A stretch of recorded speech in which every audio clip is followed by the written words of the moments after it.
Well, I think we're starting our fourth conversation now in our discussion of we started with how do we live a sacrificial Christian life with faithfulness to Christ.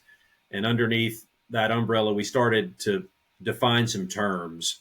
Our first conversation, we talked about what is the church and what is the nature of the church. And we talked about how it's the body of Christ, Christ is the head, the church is a pillar and support of truth, and we're to be salt and light in the world. Then we talked about what is the world. And I know that we said in our conversation, Dr. Little, that we can use that term in at least three different ways. We might mean the creation itself, the cosmos, and that's a good thing. We might mean the people, and that's a good thing too. We're good people gone bad, but nevertheless, the value of people. Or we could talk about the evil world system over which Satan rules as the God of this age. And I remember most of our conversation, we were really talking about it in that way as we were starting to think about how does the Christian live in light of the world and what the world has become. And then last week, we talked about what does it mean by culture. I think of the most maybe helpful clarification that we've had so far may have come last week when we were talking about the idea of culture, because I think that's just one of the more confusing concepts. Yes. What really helped me last week in our conversation was we talked about the idea of engaging culture. That's a common way of talking among Christians. And what you said that I think for me was a light bulb moment was that oftentimes what Christians do when we try to engage culture is we take the forms that have been given to us by the secular world that we're living in, and we take these forms that have not been influenced by a Christian thinking, Christian worldview, but that have come out of a naturalistic worldview. And we've taken those forms and tried to insert Christian content into them with the intention of reaching people. Yes. So we thought, here's a familiar form. They'll be very familiar with this, and now we can maybe smuggle in Christianity with the use of this form. And what we said was, as well-meaning as those attempts might be, it ends up creating a kind of a dissonance and maybe even confusion because the form itself subverts rather than supports the message. I wanted to pick up right where we left off. You were quoting from Francis Schaeffer at the end of our conversation last time, and you were talking about, I think, the talks that he gave at Wheaton. And he talked about how our Christianity should influence all of our life. And so today I want to talk about how should the church relate to the world in light of everything that we've said about who we are as the church, what it means to be in the world but not of the world, what we mean by the culture, that we're not against culture, Right. We're against the spirit of the age as it is manifested in the culture. Yes. So today I thought we'd pick right up where we left off, and I just wanted to start it out by asking you, what are some of the main strands of thought that we need to think about as we start to ask ourselves, Lord, how do we live sacrificial Christian lives as your church living in the world today? Well, yes, that's a good question. Just before I answer it, I was thinking as you were talking about putting the Christian message in the form of the world, the forms of the world. And as I was thinking about that even today, I was thinking that's what they see as their common ground. The form is the common ground between the Christian and the non-Christian. Of course, it's a fallacious common ground, as opposed to looking at nature as being a common ground, which everybody can see, and it's God's creation. So I was just thinking about that as well, why do people do it? They think, well, that's what gives me the connection to the unsaved. So it's more like it's kind of like a practical common ground. Yes. But it's quite damaging because it's not the kind of common ground that you can build on. Yeah. So I think that's that. Let's say more about that because that's really. I know what you're saying there. I was reading Schaeffer's "The Church at the End of the 20th Century" Hmm. this week, Oh, and he was talking about so much of, let's say, the common ground that we've lost throughout the ages, and just our view of man, what it means to be a human being. hmm. Schaeffer would point out that one of the most significant points of common ground that we have is that we are, as human beings, made in God's image. And as you mentioned, the creation, the other points of common ground that we would have is that we live not in an accidental world and not in a world that you would think of if maybe you came at it from an Eastern mindset, a world that we can't really know, that's an illusion. But we live in a world that's a creation from God, Hmm. and it's an objective world. And we can have knowledge, true knowledge about that objective world. But so much of that's been lost. So many of those ideas aren't with us anymore. Yes. So we don't look to those things to find common ground. We look to something like a secular form. Yes. And I know that it's quite difficult to think about starting out and being careful about what we use as common ground. We have to rely quite heavily on the fact that there are things that the Bible says are written on the heart of man, that God has put eternity in their heart. And even though many may have already dismissed all of that, either in an active way or a passive way, and they've just accepted what somebody else has told them. So those are points of contact, I find, that that the whole idea, for example, of that God has put eternity in their heart. Now, if we know what Romans 2 said, and Romans 1 say, then we have to use that and say, even though it looks like a hard hill to climb, it seems to me we're left with no other option, at least from my perspective. In some groups, you may find different options, but we're talking generally here in the United States. That's where we begin to work. Yeah. I remember, I've told this before, I'm sure, but I remember being in a post-Soviet country, and I'd been asked to do a interview on the state television program. And as I go to the station, there's a young lady, a Russian lady, who meets me and is going to walk me out to this nice garden where we're going to have the interview. But we only take 2 or 3 steps, and she says, "Well, Dr. Little, why do we suffer so much?" Hmm. And I said, "Well, okay." I said, "Yeah, there is a lot of suffering, but why do you think the world should be different than it is?" I said, "Have you ever seen a place where there was peace and joy and things just the way you wanted them?" She said, "No." Then I said, "I'm wondering where you got the notion that such a place might exist." Yeah. And I said, "Is it possible that what you're sensing is what has been lost, and that you as a human being desire that sort of thing?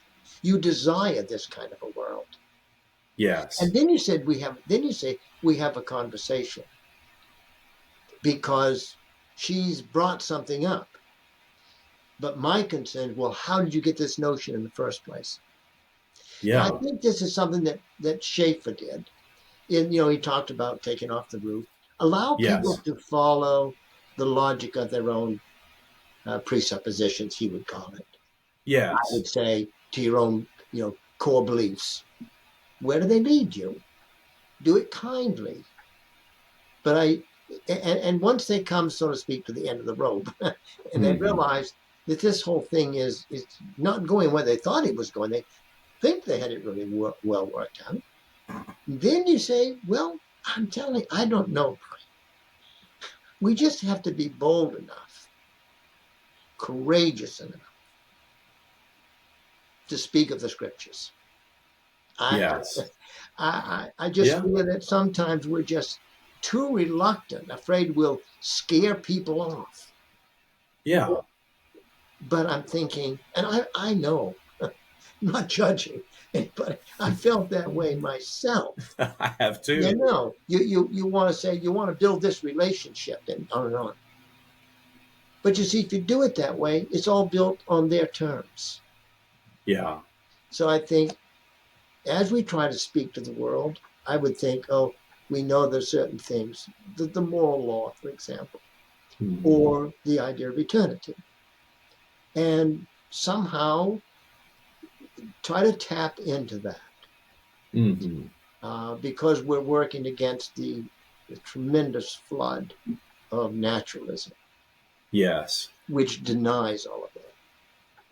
And because it denies all of that, it can be incredibly discouraging for Christians, because we sometimes struggle to think, Lord, how do I even get started? Mm-hmm. So much furniture that used to be in the room. Yeah. Even for, and I think back to Lewis's article, A Christmas Sermon for Pagans. Yeah. And he says it's easier to reach a pagan than a post-Christian. Yes. Because at least the pagan had some of the things in place. They had a real sense of true moral guilt. Yes. Not guilt feelings. They really believed there was guilt, legal guilt before the gods. Mm-hmm. They got the nature of the spiritual realm wrong, but that they believed in a spiritual realm and that they had real moral guilt. They had that right. They had a real sense of the sacred and a sense of awe. That's pretty well gone from our society today. So as you're talking about, again, we're talking about the church's relationship to the world. And now we're talking about how we relate to people that are in the world. Right.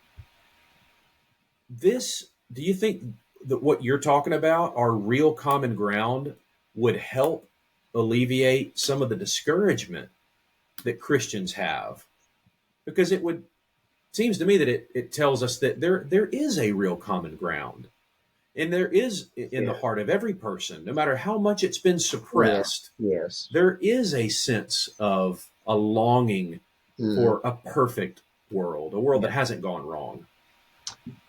Yes, this was shown in the first Avatar movie. We are told that when they interviewed people after they left the movie, that they were depressed. And the fact is, what they saw on the screen looked so inviting, the harmony of things. Now, I know there was the capitalists and all that, but there was this idea that people lived in this harmony with nature, and with other beings. But when they got outside, they realized that's not the world they lived in. That was devastating to people, to see something that even that was on screen. But the idea is, do we long for that? So do we live our lives in such a way that the light of the eternal comes through in just how we live? Yeah. I thought about, you just made me think in talking about Avatar, the story. I thought about the Harry Potter stories and the draw that those have had on people. These are some of the most widely read books, Yes. And if you think, I thought about the two things that are really put center stage in those stories. Number one, it's an enchanted world. Yes. And I think that for so many people who have been hoodwinked into thinking that all that exists is what you can see, smell, taste, touch, and hear via the five senses, what Lewis calls the whole show in Miracles. The natural man thinks that the material world is the whole show. And so people in our society today, they're not just told that. The society's ordered in such a way that everything implicitly gives them that. And when they come across a book like Harry Potter, they see magic and enchantment, and they long for something that's beyond the material. Yes. The second thing that stood out to me in that story, that was it, J.K. Rowling, I think was her name, who wrote those. She really followed the pattern of a really old story in putting friendship at the heart of those stories. most stories today, they put romantic love at the very center. And if you read Tolkien's The Lord of the Rings, it's not romance that stands out as the enduring focus Mm, of in terms of the relationship. It's friendship. mm, It's Frodo and Sam primarily that you look at, and that's more of an old way of writing stories. Rowling picked up on that in her books, mm. and I wonder if is that not also a universal longing that we all to have this sense of real fellowship with our fellow man, Mhm. real friendship. And yet, so many people today, even though we've got social media coming Right. at our ears, Mhm. people are lonely, depressed, isolated, and they lack what they read in a Sam and a Frodo, or in Harry Potter and Hermione, in the Ron Weasley, these characters in the story. Mm. Yes. This comes back to our humanity again, that we are made in the image of God, even though it's badly damaged by sin, and then it's doubly muted by our rejection of what we do see and what we do know. Mm-hmm. But still, it's there, and we must not forget. um, so I may sound like the broken record, but we must not forget that the gospel is the power of God unto salvation, and that the Spirit of God is in the world today, convicting men of sin, of righteousness, and of judgment. We don't want to downplay that. We have been getting along so well with all of our programs and organization and all of that, that we've been able to draw people in through, well, in days gone by, spaghetti suppers. Yeah. Right. But you see, now that doesn't have a draw anymore. No, it really And doesn't. we have to believe. And our prayer is, well, Lord, how then do we present the gospel? How do we begin a conversation with people? And of course, that's a whole great discussion. Mm-hmm. Matter of fact, I was just lecturing on that not long ago. That's a whole new discussion. But you see, we're so ill taught in the pulpit, in the pews, that we don't know how to have those meaningful conversations, Yeah. how to pick up, how to listen to a response and see the crack that's there, like the young lady that I was speaking of, Mm-hmm. rather than joining in with her and saying, yes, sin has done a terrible job. Well, she doesn't know anything about sin, I guess. And Yeah. so it's helping people to think, how would I start a conversation? And there was a workman here the other day, and he had been in my office. And so we're in the kitchen talking, and he said, I noticed you've got theology books in your library. I said, yes. With ISBN numbers all over the spines too. I said, yes, that's right. And I said, yes, I'm a Christian. I taught in a seminary, taught philosophy.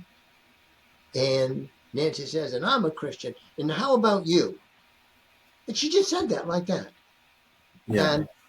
And he said, most definitely, I'm a born again believer. See, he gets this conversation going and find out, oh, he's a believer. Well, certainly we're grateful for that. But there are ways to begin conversation. And I think that's what we've missed out on. And it's Yeah. because we don't know how to tap into maybe just some of these very basic issues Yeah. that you've talked about, the friendship, the concept of love, or the eternity, or the moral issue.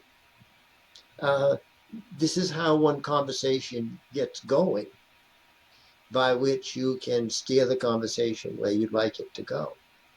At least I know that's pretty lame answer for your question, but that's about the best I've got.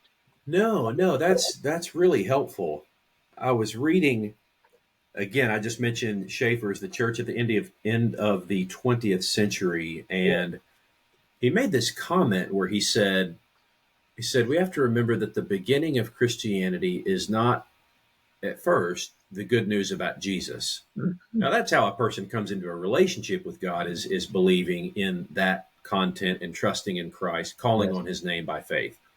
But Schaeffer says the beginning of it all is God himself, that he is really there. And he speaks about God as Trinity, Yes. which how would this inform what we've been saying about friendship? I wonder, because I think there may be help given there to us in the area of why we are beings who we don't want to live alone. We want to be in relationship with others and not just close proximity. We want to enjoy one another's company and talk about things that really matter. That people they have this is not just a longing of if we put 100 people in a room, raise your hand if this is something you long for. We wouldn't expect 17 hands to go up out of the 100 or so. We would expect 100 hands to go up. It's a universal longing. Yes, that's right. And maybe we need to make more of that. Just another thing that we're looking at. How do we engage? How do we get a conversation going? But we must also realize there's two things that are going on that I think help a hurt. One is the hurt, and that is the church. The evangelical church has been very discredited. Yeah. They have not lived out the message. They try to tutor the world on ethics that they violate themselves. Yes. The level of morality is almost of the same rate as it is in the world at large, at least in one society. Now that's the bad news, that's the downside. But you can't worry about all of that. I mean, people will always find some excuse for not believing. And you can't very well deny that those things are going on. But it's just better to kind of leave that. The other thing that is more helpful to us, and that is there is a growing number of people who, at least in America, who are becoming very concerned about the direction that this country is going. Yes. Particularly as it is being led by the very strong left progressive ideology. And what we begin to see is what Lewis and Schaeffer both talked about. Reality will slap you in the face. Yes. All these, I just noticed that is it Oregon or Washington that is just reversed their view on decriminalizing drugs. Is that now, right? Yes, they've now, because they have seen the terrible outcome from it. Well, across this country, we see this. And these are things that we can talk to people because they have a concern. So I say, well, that's that's another area of, but we must always realize never to be afraid to talk about the views of Christianity. Mm-hmm. At least I think that's where we may be the weakest. We have heard so much about how do you engage culture, and then we see how this common ground that we talked about earlier is not leading us to have a more effective evangelical outreach at all. I wonder how much that has to do with whether or not we really, really believe all of Christianity or understand it. Schaeffer will say that it's one thing to say that we believe it, but it's really another thing to really understand the whole of Christianity. It's not just that I do these religious rituals. It's not just that it orders my moral life. It gives me a moral code that I need to live by. But as you talked about the Spirit of God earlier, that the Spirit of God indwells me. And as I walk closely with Christ, and I think about Jesus's words in John 15, where he talks about abiding. Yes. If you abide in me. And then he goes on to say the opposite. Apart from me, though, you really can do nothing. Mm-hmm. Doesn't mean that I can't get up and take a shower and put my clothes on and eat breakfast and go to work. Yes. But nothing of real significance that he would do through me. I would not see the evidence of the presence and the power of God lived out in and of my life if I want to just follow this moral code Yeah. of Christianity from a distance Mm. and not walk closely with Christ. I wonder, as we're talking about in having these conversations with people and having the boldness that Nancy had the other day to say, and what about you, to the person Mm-hmm. in the home? How much of that might be helped if we really gave thought and honest, humble reflection to whether or not I'm walking with Christ and I'm the kind of vessel that he is free to live through. So I want to put that there. And then the other thing is, which tied to it, really having a full understanding of what Christianity means for all of reality. Yes. This, how we have reduced Christianity to my favorite verse. And that is not helpful. Now, if you want to have a favorite verse, go to it. But if you think you've got a hold on Christianity because you have a favorite verse, you're missing something. Because you can't understand that verse in isolation. Now, Yeah. maybe God spoke to your heart at one point in time, and it was in. I'm not saying that's not possible. I'm saying that does not sum up Christianity and your responsibilities to it. It doesn't tell you about the God who is really there. It doesn't tell you that you live in a supernatural environment, that there is God who is very much involved with your day-to-day life by his Spirit. Walking and living as if I'm really a part of the body of Christ. Mm-hmm. I belong to a different family on this earth. I do not belong to the world. I belong to another group. Mm-hmm. And I was just reading in Hebrews about the things that are shaking and will be shaken, and the things that won't be shaken. Yeah. And those are the things that remain. Do we think about God being that real in the reality in which I walk when I walk out my doors Monday morning or whenever I do? Do I leave that thinking I've just stepped out into a world that's created by God, who is not forsaken? I don't, to your point, I don't think that as Christians, we're in many of our churches, we're really helped to understand just what a battle that is.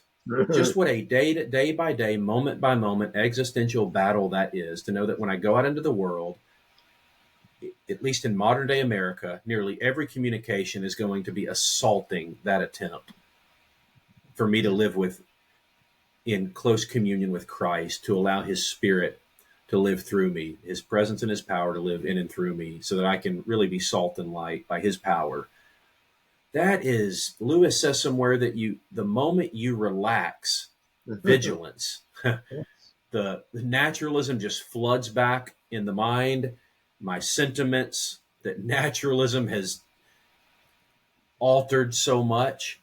It really does take just constant attention to that. And I don't know that we think or talk about that too much. I read a quote from Lewis the other day, and I think it comes in from Letters to Malcolm, and I'll paraphrase it, but Lewis said, "We have to begin every day with a new dependence upon Christ as if nothing yet prior had really happened." Yes. And that's just Lewis's way, I think, of saying what Jesus said: you must pick up your cross, deny yourself daily, and follow after me. Yes. And that's well put. That it isn't easy, and we never do it perfectly. But what is the bent of the heart? Is it to live for him today? Now, I would say most Christians, we would ask them, they would say, yes, I do desire to live for the Lord. Yeah. And then the next question would be, well, are you? And then that's when you get the honest confession. Yeah. You get an honest confession. And so we have to think about, all right, what's missing? Has Christianity been so naturalized itself that Christians do not think in the terms of being in a spiritual warfare? Yes. Spiritual warfare is not something that I think is talked about a whole lot. And yet I look at Jesus's coming into the world and I look at how he lived his life out, and there was a daily reliance upon the Spirit of God in his life and a daily submission to the Father. And he always did those things which pleased the Father. Jesus would get away to quiet places and he would pray, he would fast, he would spend time alone with the Father. And those are things that's not a good church growth strategy today. If you're thinking about, what many churches think we need to do to get people in. And it's certainly not the most efficient way to go about things when we think about efficiency. And it's really inconvenient. Yeah. I want to just go back and touch this matter about speaking to the unsaved. I think there is this idea that there's some right way to do it. Mm. I think that's probably very paralyzing. Yes, it is. Because people think, well, I don't really know how to do it. Well, you see, that's because you've been taught that in the apologetics class, this is how you have to do it. Now, I'm Yes. not putting down apologetics because I am an apologist, but I think we have really paralyzed people in their conversation with the unsaved because they're thinking, now, what should I ask? Now, what should I do now? Where if they are giving attention to their Christian life through prayer, study of the word, speaking with others, I think it will become quite natural to you. Yeah. That you just pray, Spirit of God, help me today. If I meet somebody with whom I must speak, help me to think well. Yeah. In that meeting. And there's no way that you can give anybody a method that's going to fit in every situation. And I think of my own witnessing, I doubt I've ever talked to two people in the same starting way. Right. You just be sensitive that the Spirit of God lives within me. He's in the world. I'm going to start a conversation. I don't know where it's going to end, but I'm going to start a conversation. And you may walk away from that conversation. I could have done better. Well, Yeah. join the club. Yeah. just join the club. We've all felt that way, I suppose, at one time or another. At least Yeah. I have. But just to have the boldness, the courage, the kindness, just to start a conversation with the intention of being able to share something that is of Christ. And I think when we talk about how do we engage the world, well, like we engage the man next door. I was talking with somebody, I was interviewing actually, and he said, somebody asked me the other day, how do I talk to a postmodernist? He said, the way you talk to anybody. That's precisely right. Yeah. Now, I'm not saying that you can't learn this and learn that. And you may say, oh, this is the time where I can apply it. Yeah. But trying to walk into it and saying, kind of going through the checklist, which is what I was taught when I became a Christian, the Romans Road. I don't want to put that down. And I know people have used it and all the rest of it. But the fact of the matter is, it may not work real well Yeah. in the given situation. Yeah, I was taught those things too, a formulaic way of sharing the gospel. And you know what I realized in time was I wasn't really listening when the other person was talking. I was Yeah. just waiting for my inroads to say, but I got this verse coming up next. Yeah. If they just shut up and let me get to it. And I think, wait, what kind It's of the way is next, that to treat somebody? I'm treating nope, them so contrary. that's the next one on the list. Yeah. Let me get to it. And we mean well. You want to get the Yeah, truth to the right, person, but absolutely. Yeah, I think I, absolutely. I think you're right. I think it's really kind of the way that we talk to anybody, Yeah. and I think the more that we do understand Christianity, and we just think increasingly Christianly Yes. about the world, and we're Mm-hmm. walking with Christ, Mm-hmm. the response in a way is going to be natural. It's just going to be natural. The sorts Yeah. of things we would talk about, the ways we would respond. Mm-hmm. I don't mean to pat myself on the back too much because I have so much experience of doing it the wrong way and the formulaic way. But I had lunch with a guy earlier today who was thinking about coming to work for our company. I was asked to go have coffee with the guy, talk through things, answer some questions, and then sort of feel him out. And I don't know if the guy was a believer or not, but at the end of the conversation, I said, well, you know what? I will pray for you and your wife that you'll make a wise decision, and if this is where you Mm-hmm. ought to come, that'll be really clear to you. And if it's not the best thing, it just I don't know if the guy's a believer or not, but it just seemed the most natural thing that and I genuinely did go away and pray for the man. Yes. That's what I said I would do, and I Yeah. did that. Mm-hmm. I don't know how that struck him, Mm-hmm. but it seemed like the most natural thing to say. I've often found myself where I think I'm in difficult territory. By that I mean hostile territory.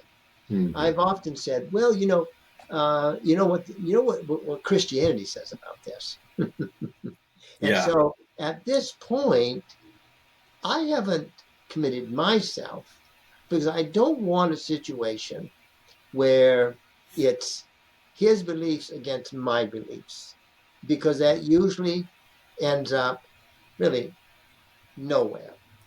yeah, And so learning it from Schaeffer, as you say, oh, well, Christianity says this. And this I did a lot when I was ministering in Eastern Europe.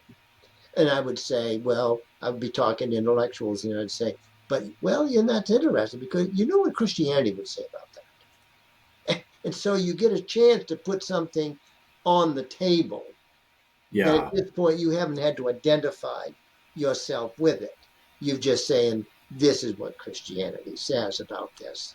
And often I would see that would open up opportunities. But that's just one way, but not work for everybody. But yeah. I've tried to, I've used that numerous times just as a Mm-hmm. getting started. Sure. I want to I want to read something that I read early. I actually want to read this out of Schaeffer's book in light of what we're talking about here. By the way, I've got this. This is one of these old volumes of Ah, Schaeffer. I think it's a 5 volume set that I've got here. And again, this comes out of the church at the end of the 20th century. And you know what the title of chapter 3 is here that I'm reading from? The Church in a Post Christian Culture. yes. It's a good title. He says this. He says, I often think that one of the reasons there is such an air of unreality in much of the church and for many people is that they do not really understand what is meant when we say Christianity is true. It is not that it is merely true to a creed, though we should be true to our creeds. It is not even that it is true to the Bible, though certainly our Christianity should be true to the full inspiration of Scripture. Mm, But it is rather that Christianity is true to what is really there. yes. It explains why the universe is here, why it has its complexity and its form. It gives us the truth about who man is and the great requirement, the truth that God is there. It tells us that our final environment is not impersonal, but personal.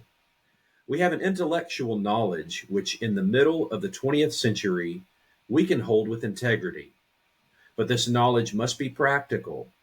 Our knowledge concerning the existence of God should flow on into an adoration of this God with our whole selves, including the intellect. That's where you were kind of ending off last discussion.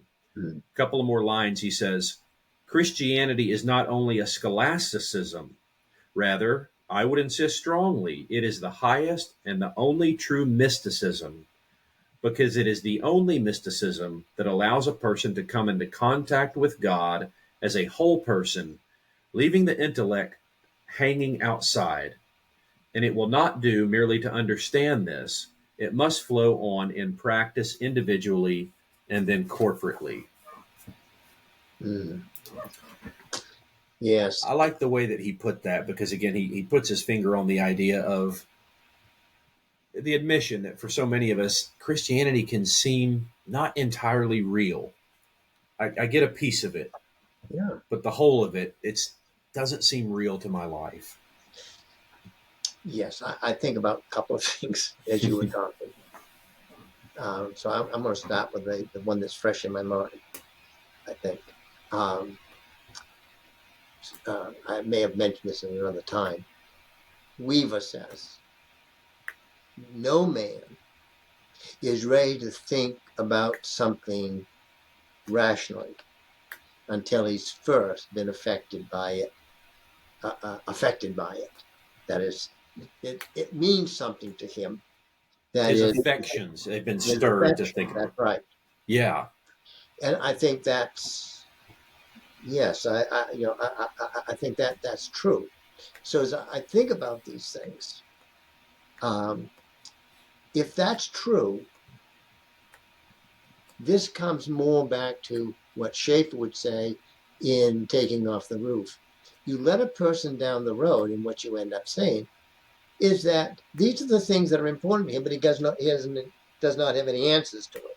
Now, that's for a more involved conversation. I realize that, but yes, Schaeffer's so clear on that issue.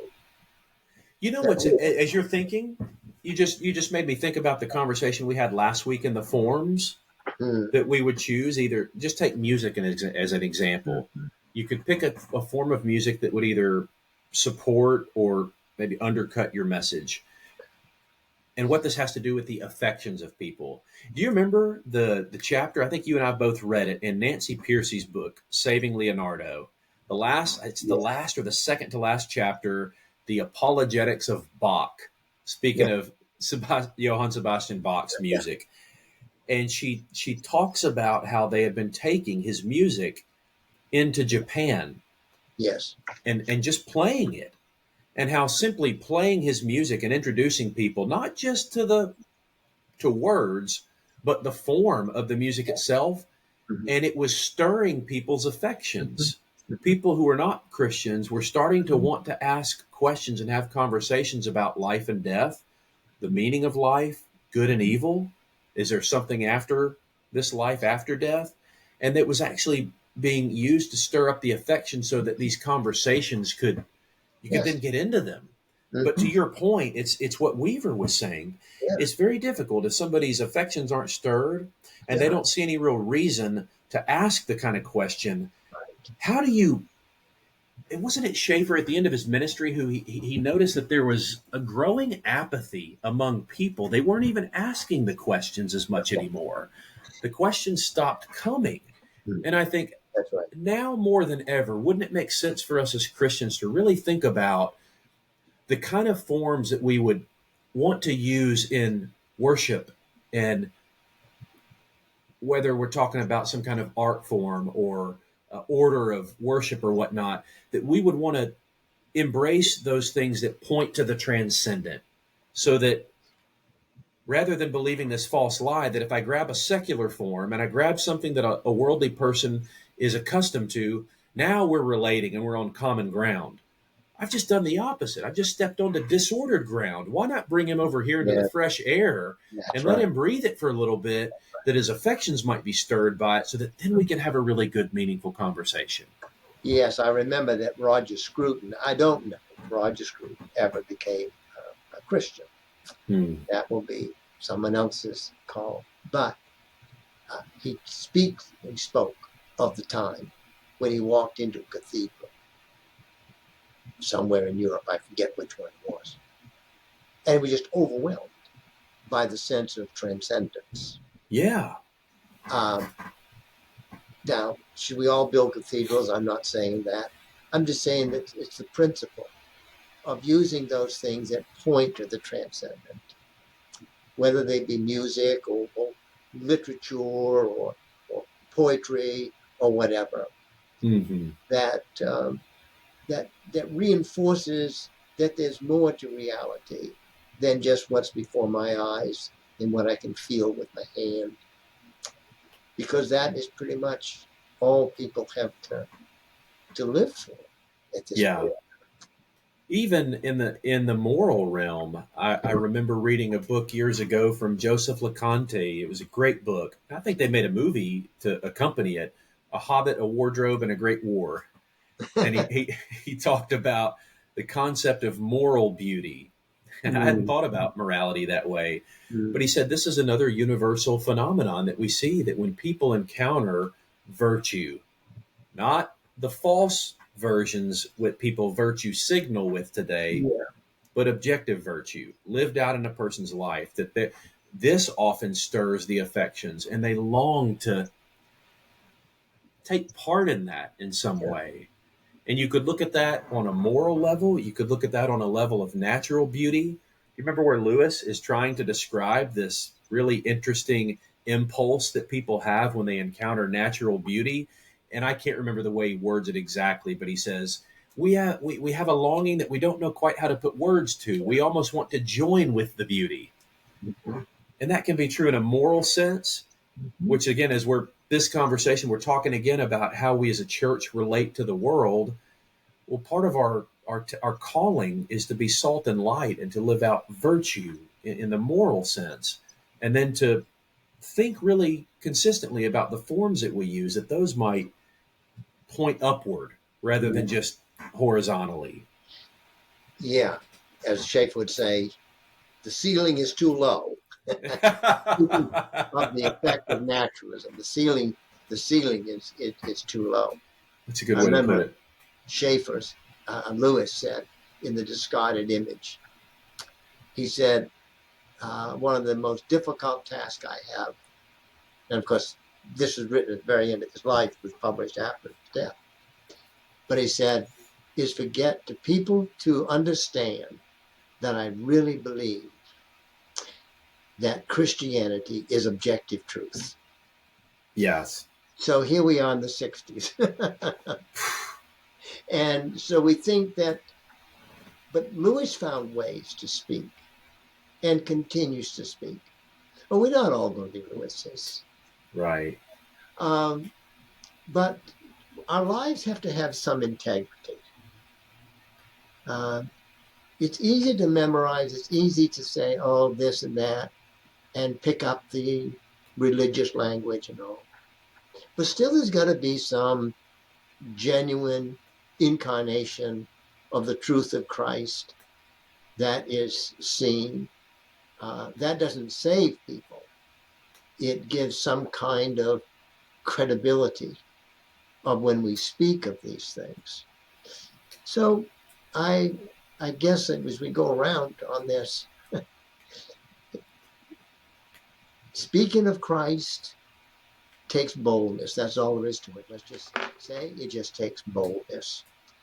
Yes. You have to believe that the Spirit of God, don't bother to do it if you think that you have no notion of the Spirit of God.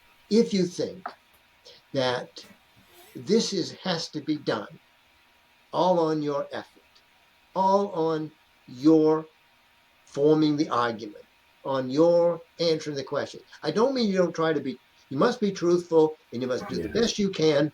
But if you're doing it all without believing that the Spirit of God is a part of this operation, then you're just going to be doing things in a perfunctory fashion, walking away feeling pretty bad, or maybe overly good. Boy, I did a good job on that. Yes. But that's not what it's about. It is, is the Spirit of God involved in this particular conversation? Mhm. Schaeffer would say, when he finally realized this truth, it took a weight off his shoulders. That's the way so many believers talk about that. Where he worked through his crisis that he writes about in True Spirituality. You're talking about there's another book, if I can remember the name. It's called "They Found the Secret." They found the secret. It's account after account after account of individuals that had not the same, but pretty similar experiences to Schaeffer, where they would wrestle through Oswald Chambers' stories in there. There are others that maybe Eric Little, if memory serves me correct, there'd be others that you would have heard of, many people would have heard of in there. But it was the same idea that they learned that there was to be a daily moment by moment dependence upon the Spirit of God for living out their Christian life. And to circle back to where we really, the larger topic that we're putting all these conversations underneath is living the sacrificial Christian life. And Jesus's words, if you want to be my disciple, you must deny yourself, take up your cross, and follow me daily. And I know there cannot be the real lived out reality of the presence and power of God in my life through his Spirit apart from my duty that I've been given. He won't take up the cross for me. He won't deny myself for me. I have to do that on a daily basis. But as you said, I think that's where there's great comfort in that. As I know that I have to be bold for Christ. I know that the Christian life is going to take courage. But I know that as I do my part over here and sacrifice and deny myself, that I should expect Christ to meet me and to walk closely with me and to find that in that moment, I'll have the boldness that I need. I will have the courage that I need. That otherwise I don't really believe what he's told me. Yeah. And I think maybe to be clear for us, that when the Bible says, Jesus says to deny yourself, he's not saying that you can't decide to have a good bowl of popcorn or a nice ice cream sundae or whatever you do like, or that you can't have plans, etc. It's denying myself that I have no right to live autonomously. Yes. I'm not to live autonomously. I believe that Christ is not only my Savior, he's the Lord. That means in that sense, I have given up my autonomy. Not that I cease to be a person, not that my personality evaporates. Yeah. But it's just really simply put under, Lord, what will you have me to do? Yeah. As Paul says on the road to Damascus. Yes. Okay. So Lord, today, my denying myself is simply getting up in the morning and saying, Lord, help me live out this day. Yes. In a way that follows your desires for my life. That's a really good way to put it and very helpful clarity. The ideas that you read in like an Andrew Murray's book of humility, or another word that comes to mind is dependence. It's not just that I say no to these immoral things that I otherwise could do, but it's the sense of daily dependence and rejecting my own autonomy that you're talking about. That's really helpful. Well, let me